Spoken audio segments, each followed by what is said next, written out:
छोड़ो पूरा कहो उखाल बांझो पूरा कहो इतना गीत के रुआ कहानी हो गई तेरा कोई मूड जब बन जाला गीत संगीत के हाँ हां बड़ा अच्छा लगल फिर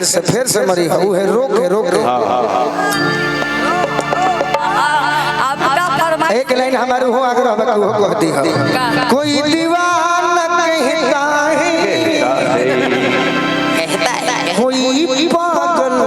समझता है सोनपुर में वाला बात धरती की बेचैनी बस पागल समझता है। आ रहे हैं उमेश बाबा बुला रहे हैं तो मैं जाऊंगा लेकिन कबो कबो बिना मतलबों के न बुलावे लगे अच्छा का सब समाज देवे सिर पर कि मुझसे दूर कैसे हो मैं तुझसे दूर कैसी हूँ ये तेरा दिल समझता है मेरा दिल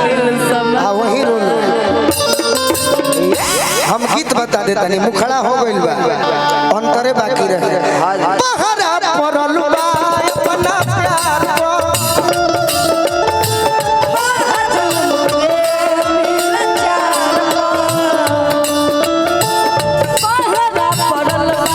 अपना प्यार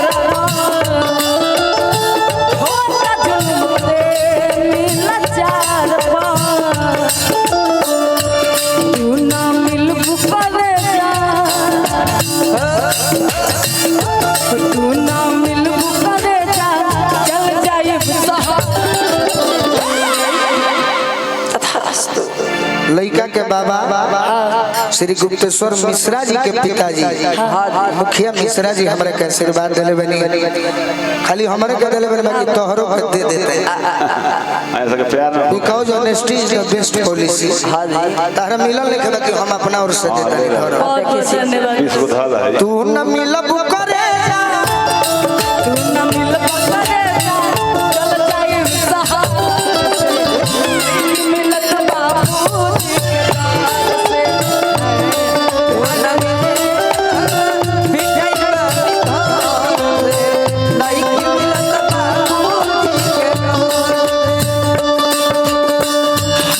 तुम्हें इतना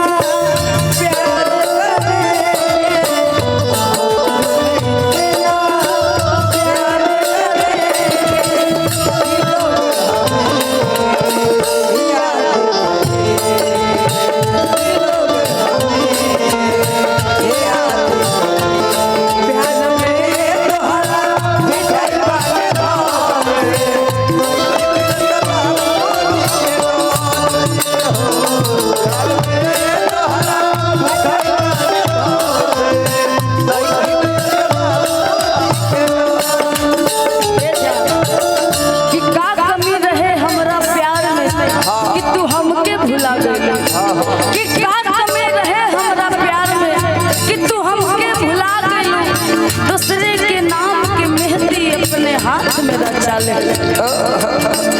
काजल